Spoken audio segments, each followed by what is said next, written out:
Thank you very much, Dash. We've got an amazing audience here in Los Angeles. Cloud9 taking on FlyQuest. And as you can see from their screens, Champion Select has begun. Rematch of the third place match here. Cloud9, everyone's expecting to be the third best team or the top 3 team in North America to make it to Worlds. Ooh. We heard Invert say that FlyQuest want to shake that up, but an upset here would be good about doing that. Feels good to be back, Freak. First game of summer. Yeah. Looking fresh already with the Draven bans coming out on the side of Cloud9. Sona Taric combination also being broken up from the side of FlyQuest. Rakan band dropping them off as well. Do want to point out JJ is still starting right now for FlyQuest. It does mean that as we see the Echo Fox game later on in the day, Turtle and JJ will be the longest standing duo lane in North America. They started week 3 of summer last year, so they are now the famous duo to take a look at here. And they have been very good for FlyQuest. It's been a pretty good year for them so far. They're the most likely to crack into that top 3 going towards Worlds. We see that Yuumi is dropped off the ban list as well. Apparently Nocturne made an early appearance. Don't worry, we'll get that sorted out soon enough. But it is still the Draven and Rakan ban on the Cloud9 side, the Yuumi and Sona ban from FlyQuest. Yeah, we can continue to update you on the bans while we're working on this. A lot of support focus here. No surprise that, you know, the Rakan, another one of those flashy initiators, has been taken out. But Yuumi, we were super excited. You know, first games back in summer is available right into the ban bucket here. That champion. A lot of people have been kind of on the fence about it in solo queue, but it definitely has huge power, especially early on, poking in lane phase. Yeah, it does deal a lot of damage, actually a bit of a mage support in that regard. Rek'Sai, by the way, has been banned out by Cloud9, answered by a Jace ban in here for the FlyQuest side. Keep in mind, we are still on 9.10 here for week 1 of the LCS, so all the 9.11 nerfs, such as the ones onto Jace, do not exist right now in this world. Cloud9 at first pick Galio. Galio is another champ who was nerfed in 9.11, so still top tier support, and is going to be grabbed right away, almost definitely going to Zeyzal. Yeah, something we saw a lot of in international play at MSI. Yeah. Bottom lane engaged supports. The Galio with taunt flashes, with Ignite, definitely a very strong combo for possible 2v2 plays. And I have to say, Wild Turtle and JJ, as you mentioned them, now being the longest standing duo in the North American LCS, last spring, I think they were the most underrated. They consistently got lane 2v2 kills by themselves. Yep. So it'll be interesting to see how they do go up here. Updating you on some more of the picks. After the Galio pick by Cloud9, FlyQuest answered with the Aurelia and the Ryze. Aurelia and Ryze. And what's funny is we had some pregame chat where Pabulter and Niski were bantering, and Pabulter called out a 1 in 17 Aurelia that Niski played in scrims. So I enjoyed that one. Grabs it himself, though. Keep in mind, if you want to see more Aurelias beating up on Danish mid laners, or I should say European in NA mid laners, ProView, sell out real quick.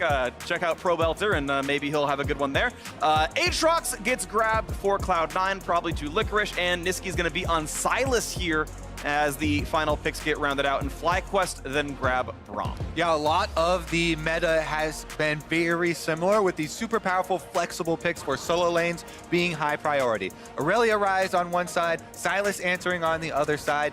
This is not a very big deviation from the international play that we saw on stage.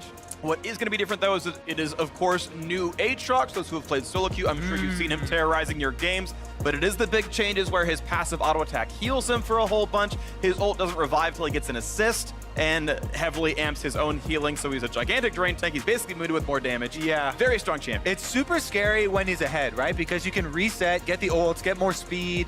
But that being said, like, the weakness of it not reviving you. Hey, we're back!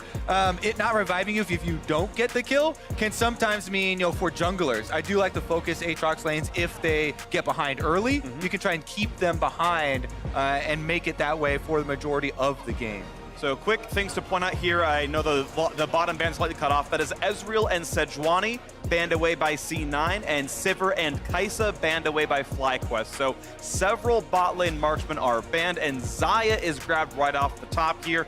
as Wild Turtle locks that in. Even though we knew Rakan was banned earlier on, it's going to be another late game scaling, crit synergy marksman. Essence Reaver recently buffed as well, helps this Xayah for Wild Turtle. Yep, Xayah in the last half here, even without the possibility of the Rakan combination, still just so much power in this champion. You kind of mentioned a little bit earlier, she can build very, very easily into these crit builds. And has a lot of safety from some of these dive tools with the ultimate. Hecarim also being locked in here. Very, very powerful for Svenskeren. That is going to be him on the Warrior. Trinity Force Hecarim was a critical part of the C9 strategy in spring. Yeah, it's going to be pretty good right there. And sneaky in lane, going to have Varus for himself alongside that Gala that we expect. I do want to slightly consider Aatrox still flexible with Hecarim. Yeah. I don't think it's going to happen. I think it's Aatrox top, Hecarim jungle most likely, but we have seen those champs played in those other respective roles. And now Vi is coming back in as well. Love the champion, made her debut sort of at MSI, here and there, and then finally, I think solidly in the meta, Jungle Vi. It's definitely a champion that's really good at diving Varus. Vi with the point and click, with these low mobility carries, is good to try and get to that back line, kill the target. Vi is also quite good at snowballing these solo lanes. So Vi plus Aurelia or Vi plus Ryze have very easy to execute kill combinations, playing off the other one's crowd control. Absolutely the case here. And keep in mind again, Aatrox does not revive with the ultimate unless he gets a killer assist. So the 2-for-1 up top lane could work very, very well. Hecarim is indeed the jungler there. Silas for Niski is going to be that pick as well. And we get the final looks from the coaches as they once again begin their summer split with these teams. I do want to see, is the Hecarim going to take Ignite? Because this has been something that's been taking over solo queue in very high-rated games. Is the Ignite Hecarim's now no longer taking Ghost or Flash? So we'll keep an eye on Svenskeren to see if he's going for that early burst. It's definitely a more early game-oriented summoner spell, though, so maybe not applicable to pro play. Well, the look I'm getting right now on my champ cycle was that he moved over to Ghost. Sadly, not Ignite, but I think that'd be pretty hyped to see as well. There's always a chance.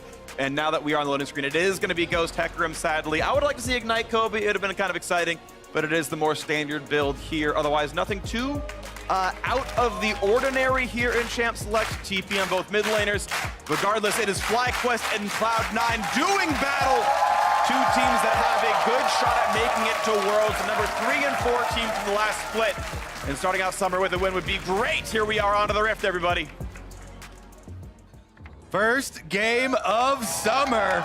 We have a little bit of an aberration here. Wild Turtle on the Xayah also taking cleanse in addition, to the safety of the ultimate. He's facing a Varus lane. He's facing a Galio lane. There's quite a lot of possibilities here for use cases on that summoner spell. Not only is he taking cleanse, he's taking kleptomancy as well, if I have that read correctly. So that has also been interesting.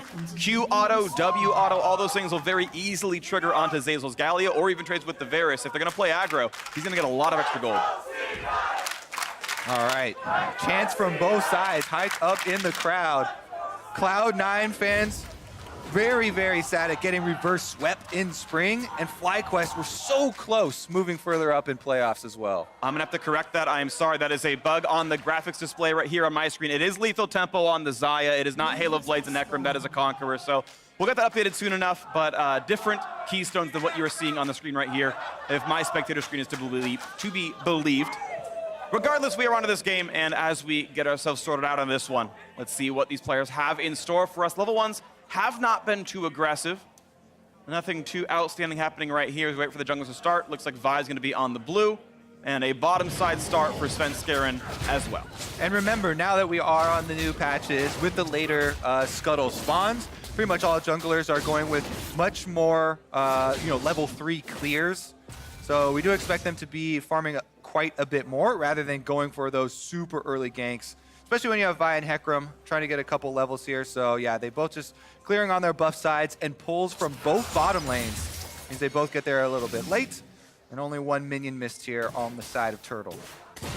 Lethal Tempo starting up here. Centauran is doing the very easy, take these single target camps out first. The W very good for that, so we're going to get through this pretty quickly. And even if you're looking at the mini-map here, I do like to pay attention to how the enemy teams are trying to track both junglers. They ping down both of the options. Hecarim's either rotating back down to the Krugs or going over to blue side to start on the Wolves. So FlyQuest not completely sure, and Svenskeren has opted to go over to the blue side. He's going to finish up get that mana regeneration done first. And Santorin does a full blue side clear. With Vi, since you start Machete, it's much easier to do the camps that have less monsters in them. He's going to pick up the red buff, and then we might see some movement here. Hecarim actually already into the river. So if he gets down an early ward, Scuttlecrab's still a long time away, so maybe he even wants a fight. Oh, not going to spot each other just yet, just out of the fog of war. He's going to look for the red, but it's already going to be gone, but might still be able to come down through Santorin. Might see the chickens being hit as the mid lane's getting really low as well. Niski taking a chunk right there, and now the Hecarim is there to fight. Santorin pushed off, and we'll lose a couple of small raptors. Now Smites in, goes for good damage. I think Santorin actually grabbed that one, but is pushed off the camp. Ooh, and it was pretty risky here because you could see the reason Santorin goes back in, Pobelter has more health in the mid lane, but Niski had shoved the wave in and also was rotating over to the side. So both junglers kind of pull off of that fight. Svenskeren was not chased out there as Niski still had enough in the tank to threaten following that roam. Since the bottom lane is pushed up, yep. Congratulations, you got Scuttlecrab. It spawned just about 20 seconds ago, and that one's going to go to Sven, no problem at all. And now we do have ourselves the other top Scuttle being taken down pretty quickly as well. Santorin's going to have no problem getting that one, so it will be a trade. Spot line priority means one thing, but being on this other map means another, and these junglers on a fairly similar farm count. Looking quickly at the top lane, it's +4 for Viper. That's a good start for him. Bot lane slightly advantage for Sneaky in lane alongside Zaze. Yeah, pretty good spot for the wave here on top side for Licorice too. He's holding it right in front of the tower. So we might see some junglers called over to help push this up. Yeah. Currently Viper wards for himself, does feel a little bit risky. Hecarim is definitely adept at coming through for lane ganks because Aatrox can set him up with the small knockups. But it looks like we're gonna have Santorin on the Vi hovering around. He's not too far away, and you could delay enough. And that was nice by Viper, kept the cannon alive, able to use that to jump right back out of the Infernal Chains, and no harm there either. The top Scuttle helping, and yeah, he was okay to finally get that push through and not get denied too much when he finally gets that recall off. Double longsword in for Viper, and the other pieces of the Tiamat when allowed. I'm sure what helps this as well as we get the recalls off from the junglers, red smites for both of them. All right, so currently then the teleport advantage is still held by Licorice. He's not gone back to purchase. Meanwhile, Viper with the extra long swords in inventory is going to have that combat potency. Going to have to watch out a little bit on the side there. Meanwhile, both junglers with the challenging smite. I do expect some early combat here from both of those guys. They do get very, very powerful level 6 all-ins. All right, so we are just waiting. As you mentioned, there is a chance of the early aggressive ganks because of the challenging smite. So far, haven't seen it just yet.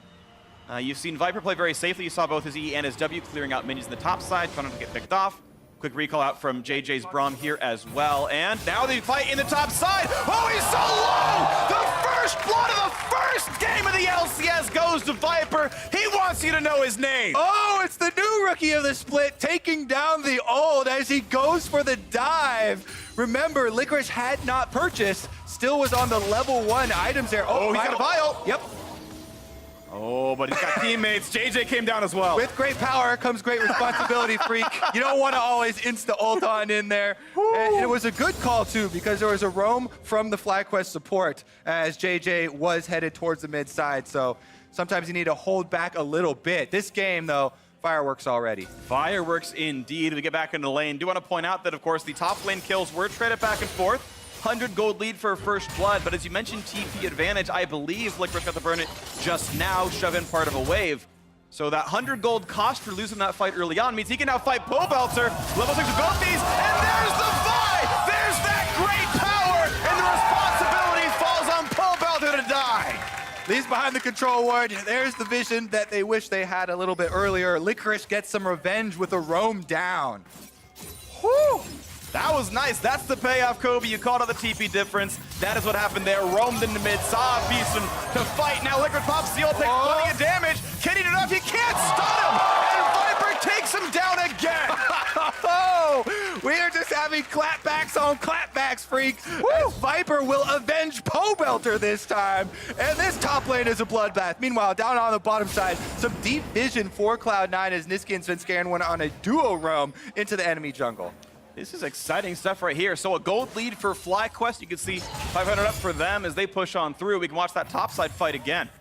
Yeah, I mean, you talked about it a little bit earlier, but Aatrox not going to be able to have the revive. Actually, this is the level 5 earlier one. Conqueror is procced. Viper going for it on Aurelia. This is what prompted the initial dive that got us all hyped up. He flashes for it. He actually dinged level 6 on that. He'll use that level 6 in this next replay to get kill number 2 on Licorice, who's trying to walk back to lane. A little bit greedy on that inside route.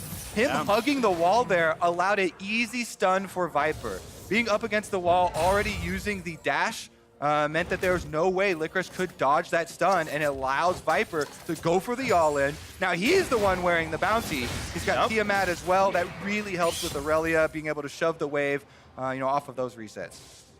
Yeah, that kill picked up, and then a bit of a farm lead now as well. With you can see, well, that's getting answered, so that's not going to be too much anymore. But still did a good job as the mid lane still pretty close to equal. Small lead to Pobelter. Keep in mind he was killed by the opposing top laner, so that certainly makes it even harder for the Rise. All right, now as we're looking forward to, and keep track of all these summoner spells, because with so much fighting on the top side, remember in Champion Select we talked about Vi looking to snowball these solo lanes with that ultimate. Single target, point and click, hard CC, extremely good, at helping snowball either of those lanes. But it's actually the C9 solo laners that are invading FlyQuest and the Vi to try and keep track of Santorin and cut those plays off before they even get started.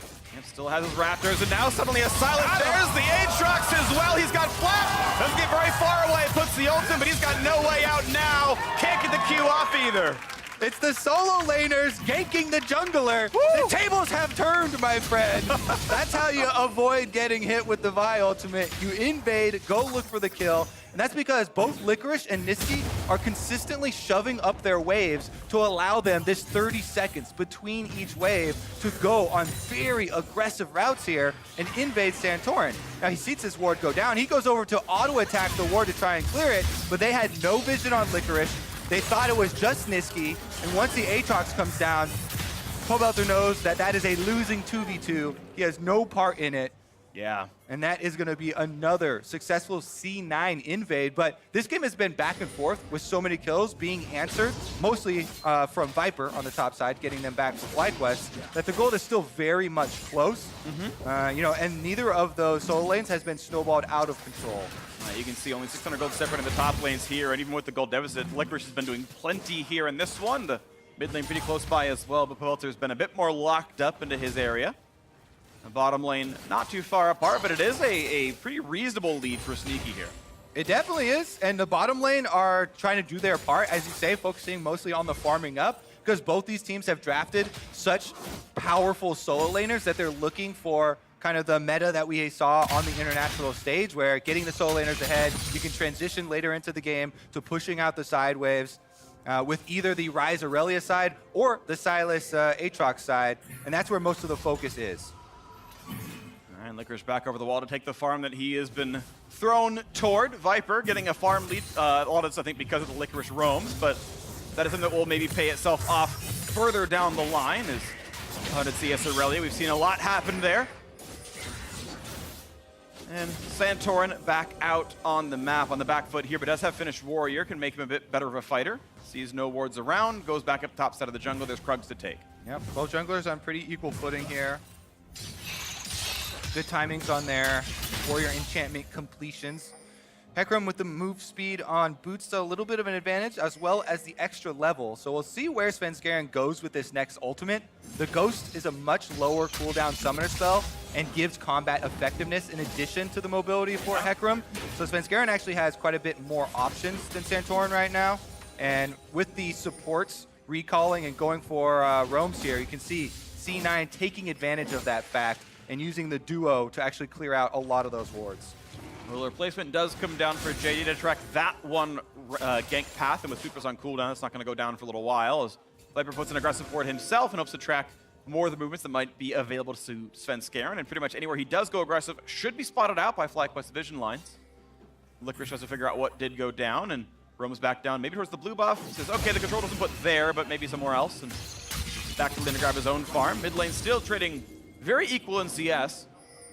And we're getting access to the ultimates as well. Pobelter with the Rise ultimate can threaten to roam to each side of the map.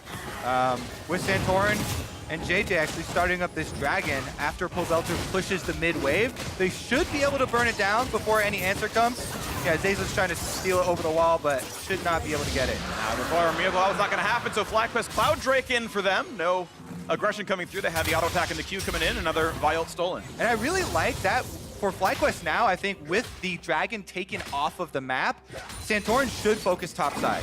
Viper is their strongest player. This Aurelia with the extra CS lead, with the extra 2 kills, that combined with a Vi ultimate should be able to get them a kill, and they could really snowball their win condition ahead. Meanwhile, Cloud9, with Niski here in the mid lane on the Sylas stealing ultimates, has to be the biggest thing they're worrying about. Well, Santorin is going to spot out that Hecarim is taking the Scuttle, well, the empowered Scuttle, Rift Herald. Similar, same genius, I think, really. Different members of the family. She was mutated by the essence of Baron, I believe. Sure, yeah. Scuttling a little bit too much around the Baron pit gave her super strength. Very strong either way, meaning a grim end in this game, only 13 minutes in. And it looks like they might not be able to summon it in time to knock down plates, but at least it will almost definitely mean first turret somewhere on the map for Cloud9, so a surge of gold all the same, as down goes a few more minions, and this game still sits only 500 apart, and it's 500 minus the Cloud Drake that FlyQuest picked up earlier, so still a very close one as scaling comes in. Blade of the Ruin King done for Sneaky. Want to point out that Rage Blade, of course, underwent changes after MSI before summer started, so it is going to be a weaker second item if he wants it at all. We'll see if that does come through, but Crit Marksman scaling, yes, CS deficit, but not out of the world of coming back into this one. Definitely extremely powerful still in the team fights. And that's one thing I like about Xayah. Isn't one of those crit marksmen that you have to get the Infinity Edge multipliers coming through with your first Zeal item. The cooldown reduction from Essence Reaver also goes a long way in boosting up the damage output here, with so much of it being spell reliant on the Blade Caller. And with bottom side being both junglers looking for possibilities down here, we might actually get some action as they fight over the wards that really control the river here, which is your main gank pathway throughout Summoner's Rift. And definitely gives a lot of power over to the one that controls it. All right, now Cloud9 doing their best to control the bottom river, but Sweeper not popped. Will not get rid of the rest of these wards. Over the wall goes Herald, though, and this should be in first turret mid lane. Yeah, this is a possible 5-person collapse from Cloud9. They're all congregating around the mid lane with the Rift Herald charging. They're threatening a dive. All right, Pobelter and Santorin both forced off right now. They will be able to walk away from this one as no one is killed. And Niski no longer has Assault and Battery available anymore. Still can't steal the next one from Santorin as turret does go down. Gold's given over, and back to the lanes they go. So in the end, we do get that trade, right? The Cloud Dragon over to FlyQuest and the Rift Herald successful use by Cloud9 to gain that first turret bonus you were talking about. Yep, 650 total. We're knocking on the turret plus the first bonus on top. Bot lane is shoved in and will be easily picked up here for Sneaky, no problem afterwards. Svenskeren, though, waiting for the potential aggression. You talked about how Santorin maybe should play around topside, but it's actually C9 doing a bit more of that, maybe shutting down Viper. And Sneaky hasn't needed any help, but in the mid lane after the Herald, now the top lane getting pushed in, and look at that. That is going to be gold and maybe XP lost out by this top lane. Yeah, he's going to lose a little bit. It's a cannon minion wave, so he actually sneaks back in there with the dual lane recalling. Reinforcements, but over the wall goes Aatrox. Couldn't find the stun, so he's just fine. They get the control ward, and essentially no harm, no foul. I think all that gold was picked up after all, so they're fine. But the attempt was still made. Yeah, I think if the stun lands, you maybe get that summoner spell out of the Aatrox there. But not going to be able to find that stun this time around. And Licorice saves the Umbral Dash, gets over the wall just fine, and exits. They avoid the recall there. Every time you have the duo recall, have to give the extra 30 seconds of safety because that support could roam to either side of the map and really turn around, one of those 1v1 situations. To get another look at the bottom lane right now, I want to point out how many wards actually FlyQuest have put down inside the lane. There's 2 inside there, as well as these ones up the river. So it's a lot of vision that pretty much completely tracks Zeyzal at all times. They know if he's lurking in the lane. You can see those 2 wards right there. They know if he's roaming up towards mid. It's almost impossible for him to sneak out, so no surprise there's 0 assists on those players. Yeah, I actually feel like FlyQuest have done a better job tracking the Galio than C9 have been able to track the Braum even, which is kind of crazy considering the difference in mobility of the two champions. I really do think, though, with Trinity Force completed for Viper, this Aurelia is the FlyQuest story. Infernal Drake's coming up now, so we'll see how that story plays out because he's got teleport. He could just go for the recall and try and walk down there, then use teleport to get back defensively. But we'll see if FlyQuest actually pull the trigger here. Infernal Drake is a very big prize. And that is spawned just right now, so this is something to worry about. You can see C9's vision, and it's not too bright. They've got a very little bit. They see now 3 right there as Azel walks away, takes the root though, and gets chucked about 2/3. They're not going to go for much more than that right now. As snipes come in, another assault and battery stolen. Niski has an affinity for that one, it seems. And unsurprising there, as Aurelia is coming down as well. So the squads are converging for this fight for Infernal. Yeah, they definitely want to fight over this Infernal. That percentage increase in damage later in the game is going to be so big in swinging those side lane matchups between the solo laners. This is going to be a fight. They're going to contest it. Bear's ultimate misses, though. That is a rough one. That's a pretty important team fight ulti, but they're still going to stick around. There is the pull in forward towards the rise. Galley over the top. Here comes Hecarim as well. Looking for a kill, and C9 cannot find it. Belter draws the kill and looking for a little bit more. Viper jumps in, looking for another kill into Licorice, slows him down, and here comes Realmorph. It's Pope going through into that one. They're going to surround the Aatrox, and he goes down. The world is ended, and FlyQuest take it 2-0. FlyQuest focused down Svenskeren as he goes for the engage, and Cloud9 had no one else to follow up there, so it's a clean victory here for FlyQuest. Infernal Drake will be picked up on their side. Azel did channel ulti. I didn't see what stopped it, but it didn't go all the way through. Either way, there was no easy follow-up regardless, and FlyQuest and Infernal Drake plus 2 kills. Now the gold lead and those 2 Drakes. All right, we're going to take a look at this replay. Sneaky fires the ultimate, dodged by everyone from FlyQuest, and then C9s want to use this Vi stolen ultimate plus the Galio combination, but like you're saying, this Galio is right on the front line, gets hit with the tip of the Braum ultimate. What a heads-up play from JJ. The guy where they just brought in a new support on the team. JJ, though, very big team fight play right there. He wins them the mid-game with that Braum ultimate.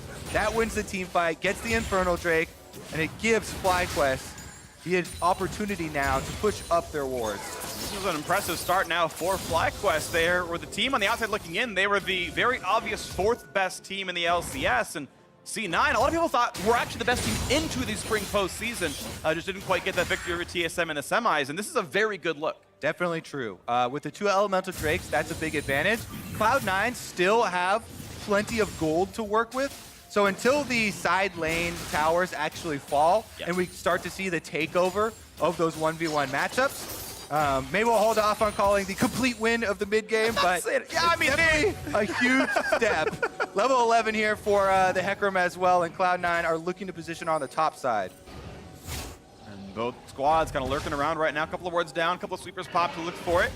Vision over the Baron pit just in case. A little bit of nervousness out of the FlyQuest side. They're going to be fine here. And Turtle, you can see how far back he has to sit right now. Knows that Hecarim, Galio's not up right now, but it will be soon. That combo is pretty much death if you can't outplay it all, and is smart about playing it a bit safely here. Takes the wave on his side of the river. Yeah, that's the most dangerous thing about the map setup right now. Mid tower being down on the side of FlyQuest, I mean, they have to defend their own jungle, with their bodies, with their wards right now, trying to keep track of the roam. Well, Viper goes in for a fight right now. Does have opponents around him. Pops the ulti in that was stolen away by Niski. Takes a snipe now as well. Licorice showing up to the fight. Once again, all 5 of C9 are around. Rise TPing in late. Now he's here as well. But by the time he shows up, FlyQuest already want to go away. So that is a cooldown burn for no gain, as he will be the wave clear champion now, and no kills picked up, but JJ's still a bit injured. Could be found out by Zazel. Takes the damage. There's a flash into everything, and the kill is picked up. 4-4 on the scoreboard. Now Poelter alone under his turret. That turret's not too healthy, but C9 not going to go for the dive just yet. Santorin waving to him from the other side. Goodbye, friend! With the big gauntlets, here comes the pile drive, and a stopwatch buy sometimes. Svenskeren forced out. Now the knockup. Poelter turns around one is answered back. Here comes the rest of the fight as Viper rejoins now as well. It will be the revive.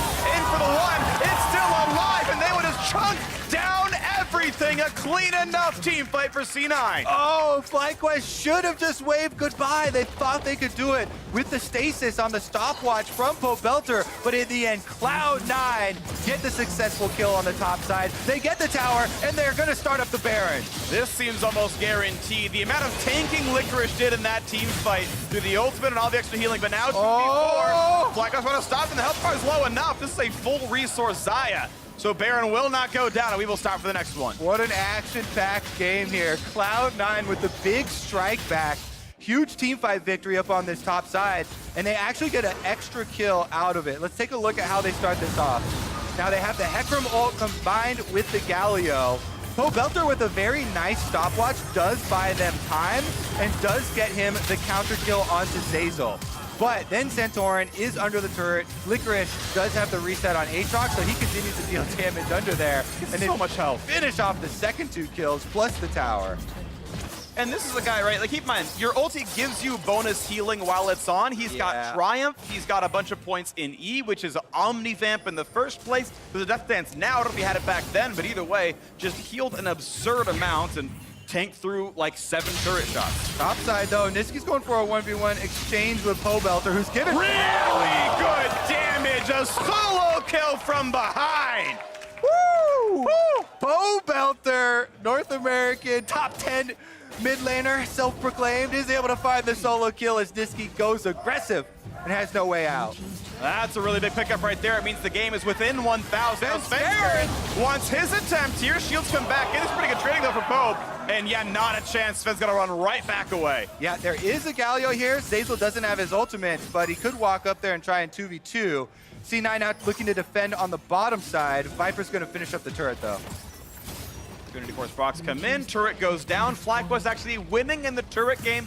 Once again tied in gold. These teams are playing neck and neck, and look at that. Infernal #2. Sven does not have Smite. Fly don't know that, but if they stay, they will win that battle. Aside from the team fight that they might not win because Cloud9's showing up. C9 committing with the teleport here. Let's see if they actually go for the team fight. Niski has not stolen an ultimate yet. He's looking for the Braum. Nope, gets Xayah. That's not too great, but it'll exist. Does have the ulti available now on this one as they look to punch in some damage. FlyQuest move forward. JJ finds a slow. A little bit of damage onto him as well, waiting for the next move to come in. C9 do have initiative on mid. They can push that in easily. We got the dragon stare down, freak. Yep. Infernal Drake #2 started up. Actually, FlyQuest leashing it, and Licorice looking for the flank. Just over the wall. We have seen him win some big crucial team fights over that wall specifically. Doesn't get it just yet, but knows he is around and not always visible. Here comes a chance at a smite, picked up there by Sven. Scared, I think they need the smite, and the fight is on. Galio over the top, and Cloud9 are walking over FlyQuest. And 3 for 1, make it a fight. Nail slash means all 5, and ace plus the Drake for C9. And just like that, Cloud9 wiped the floor with FlyQuest. Infernal Drake Sven Scared gets the objective. Plus, they dominate the team fight. 5 members down means Baron is easy. This time, Turtle's not here to stop them. This will be claimed. C9's gold lead already 2,500. Make it 4K after they respawn. Take the recall, and it'll be on all 5 members. Sven Scared will revive in time. The smite is not needed. No one's going to get in range. And you can even see FlyQuest. Santorin walks to the bottom side. He knows he can't steal it. Buffs on all 5. Gigantic gold lead Cloud9. All right, we're going to see another replay here where the Galio on display. Big reason why this support was first picked. A lot throughout MSI too, but big AoE. Sven Scared, after getting the Drake, also gets the big Hecarim ultimate, and then Zeyzal with the Galio AoE coming down after that. That is just too much AoE CC for this small river confines to pull out a teamfight victory on the side of FlyQuest, and Cloud9 run right over them. Now with Baron buff, they should steamroll through these towers very quickly. A lot of crowd control in that team fight comp. They all pressed R, and it went really, really well their way. Black Cleaver in for Santorin, gets his 2nd damage out of him finally. Still tier 1 boots, feels kind of bad, but that's just the way it is. Walking around with those brown bags on your feet feels a little bit slow, but they'll get some defenses upgraded pretty soon. Right now, they're just going to have to kind of hug towers and play defensively, though. Wait for the gold that trickles in through your lanes, and don't want to overextend. And there's about 900 gold that needs to be grabbed onto Wild Turtle. He is pickaxe plus combine away from Infinity Edge, which is a crucial power spike on this champion. Needs the 900 to get all the way there. That is going to be several minutes, so this whole Baron power play will be turrets falling without really a teamfight breakpoint access by FlyQuest. Yeah, Cloud9 not going to have any reason to stop here. Baron up minions coming straight for the inhibitor turrets. They've actually sent back Licorice, who has teleport right now, to go answer with the Rise split push. Pobelter's about to finish off the turret, but he's going to have to get back for some defense. Let's see what we find now is the turret is being taken down. The Baron's still on for quite some time as a bit of shots come in. The 1v1 of Aatrox versus Rise so far not showing anything. All that C9 have to do is protect this cannon minion. Buffed up cannon minions got this tower down to 50% already. With the arrows coming through from Sneaky, that is going to be their way inside the base. That's going to be mid and hip dropping before 28 minutes in, and we'll see what they can do with the rest of this one. There's still plenty of time on the Baron buff. Should be a bit to go still, but what they're going to recall is he knows he can be flanked. And C9 will now go and set their sights towards the bottom lane. In fact, a teleport being used to send Licorice over. They're going to send all 5 right away to blitz this down with the last minute or so of Baron. Yep, they've got so much power here with the Baron buff. Going to be able to wait around another cannon minion here, just chunking away at the turret. They don't have to play it very quickly. You can see Sneaky just standing there by it. Moves in after everyone from FlyQuest backs off. Sven Skarin on the left side of your screen, literally just standing there, S-key, buffing up the minions so it takes Viper longer to clear them out. And C9 closing their grasp on the FlyQuest base. More bits of poke landing for Sneaky. Down goes the engage. Now getting good damage. Oh, and the root! They're going to go all the way in for it, and down goes the Rise. A 1-for-0, and the dive comes in the back line. Hecarim finds 3, ulted up by Vi. Does die for it. The health bar is pretty low, but that dive actually doesn't get any more kills. It's still just the 1-for-1, but the inhibs still fall. Cloud9 have broken the base, but can they siege 4v4? Those are going to walk away. So much taken with that Baron. 2 inhibitors now destroyed on the side of FlyQuest. That dragon fight gave them so many rewards, and now it's an easy reset for Cloud9. They have tremendous gold in all of their accounts. They need to go back and spend. Here's another replay. They're able to get the knock up as well as ultimate from Sneaky to find the Rise root here. And then after Sneaky lands the ultimate, Zazel does not hesitate, flashes right in, and they've got the team fight. Really like the Torrent's Vial right there. Tags it, and the timing has to be so tight, by the way. Hecarim is unstoppable during the charge, and then Vi's unstoppable during her R as well. So when Hecarim gets almost to the end point, she has to start the R before she gets feared, but late enough the Hecarim stops charging when she makes contact in order to land the stun. So actually, deceptively a hard timing window there for Santorin. Does land it, does get that kill, and might have even saved the game with just that play.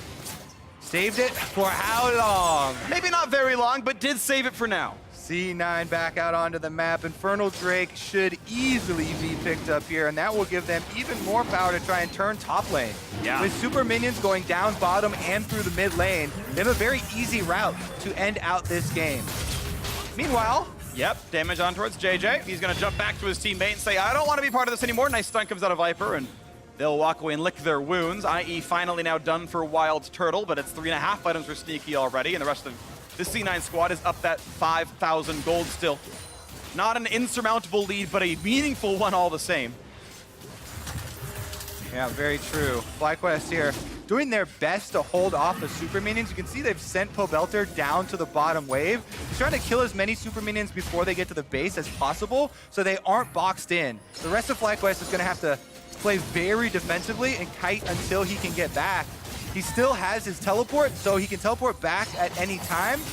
But with the speed that C9 can get off their engage with all of the, Hecarim, Silas stealing, any hard engage ultimate, and then Galio, they might not have time. So the teleport communication has to be very quick if they want to have any chance on the side of FlyQuest of answering.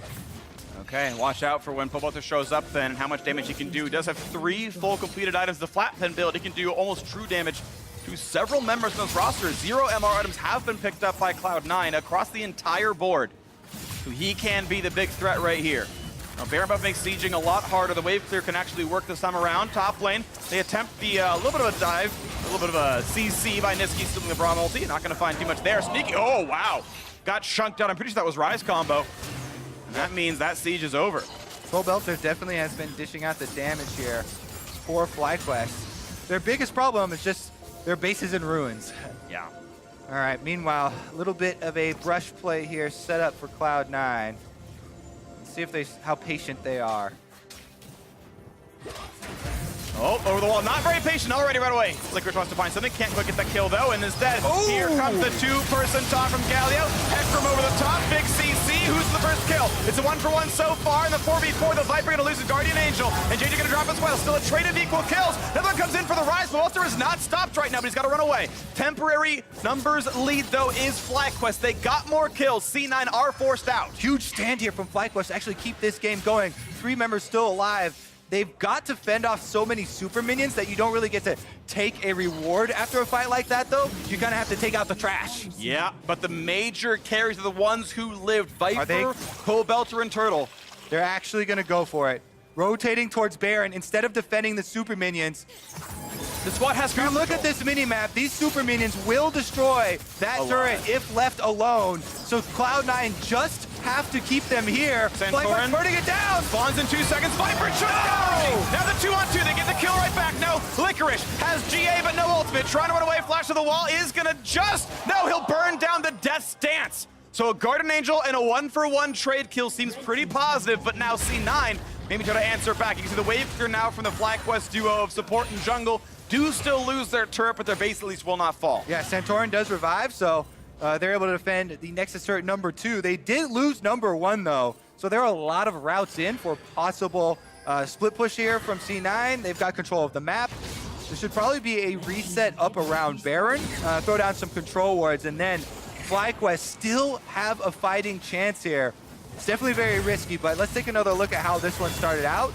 JJ jumps out of the box there from Licorice. That's the re-engage from Zeyzal that does catch Wild Turtle, but he gets critically outside the fear range of Hecarim for the secondary engage. And you can see Wild Turtle here, even with Cloud9 getting off their AoE, he is able to still free fire and stays up the entire fight.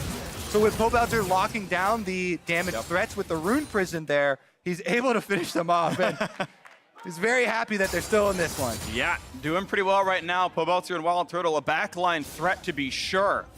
As we now have the 4th item, it's 100% crit chance now for Wild Turtle. Hurricane is done. He will slaughter the front line of C9. If he is not killed, if he R's on time, cleanses on time, flashes on time, he will wreck. And critically, FlyQuest have been able to defend long enough for their inhibitors to come back up. Ult's in, they're going for Licorice right now, and he won't revive until he gets an assist. Look at the backline dive, it's already towards Pobelter. Nixie can't find that just yet. Turtle's kiting away. He's got one, almost. He's got the Guardian Angel, but 1 kill already towards Viper. We got Zeyzal finding a route, looking for a little bit more. On the board as well. Looking for the next engage, though, could be really good damage. Fly, he just stays alive, but shut down by the Silas. These big carries are missing. They are falling, and it is Pobelter left alone against 3. Niski and Licorice chasing them down.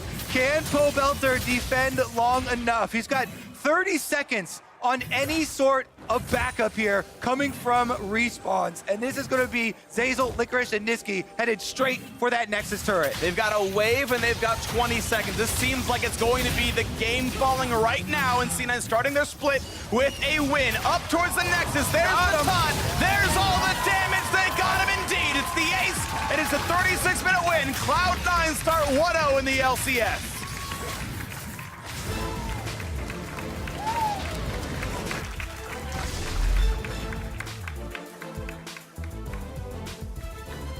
C9, talked up by most of the pro players last split as being the strongest contender going into playoffs. They were very unhappy with that reverse sweep, and they come out swinging day 1 of summer with an explosive victory over FlyQuest. Very, very strong opener from the FlyQuest side. A lot of kills there for Viper, Pobelter, and Wild Turtle, dealing damage later in the game as well. Yeah, honestly, I was still pretty impressed by them. I think they are still a very, very good team. This was one C9 was expected to win. They did do so, and they are currently undefeated throughout the LCS with their sample size of 1 game, but this is what the expectation was. They're a top team. They should be very good. Licorice looks solid, 6-3-12 on the new reworked Aatrox. I think we're on version 3 right now. Look pretty solid. Sneaky and Zeyzal, just 1 lane heads up 2-on-2. There was very little intervention from teammates, and at one point it was like 99 to 66 CS. This was a pretty substantial heads up 2-on-2 lead overall. End of the game, actually down in gold as eventually they started funneling towards Wild Turtle, but I thought, you know, kind of down the line, everyone looked really good on C9. Yeah, Sneaky and Zeyzal lane phase extremely strong with that Varus and Galio combination. That's one of those classics. Yep. And they really did pilot those champions extremely well. I liked what FlyQuest tried to do in the beginning, maybe a little bit more focused towards the Aurelia side. We could have seen some effort at trying to pry open that sort of 1v1 snail, because Viper in the beginning was doing so well for them. 2 solo kills on his lane opponent, straight up. No jungle assistance whatsoever. So I agree. I would have liked to see a bit more aggression early game from FlyQuest. Regardless, a good win for Cloud9, and now for more on their first victory of the split. Avali standing by with the triumphant top laner. Thanks, guys. Licorice, congratulations on the first win of the summer split. And it was basically a battle of the rookie of the splits up in top against Viper. Very scrappy. How did you find your opponent today? I mean, he smacked me around a little bit in lane, so I can't say I won the lane phase, but I think that I was still able to have a really big impact on the game. So, I mean, it was just first game back. I'm happy with it for now, but I'm definitely looking to improve from there. And speaking to that, this was basically the 3rd place match of Spring Split. After you guys were out of playoffs, you were very vocal about not being satisfied with where you ended up. So what's going to make summer different? I mean, I don't know if there's like anything crazy that we're gonna do differently. Like we worked really hard last split and we just like lost it by 1 game in a close best of 5. This time we're gonna do the same thing and we're gonna win it all. Well, tell me a little bit about the boot camp that you guys went to during your break in Korea. How did that help you guys prepare for summer?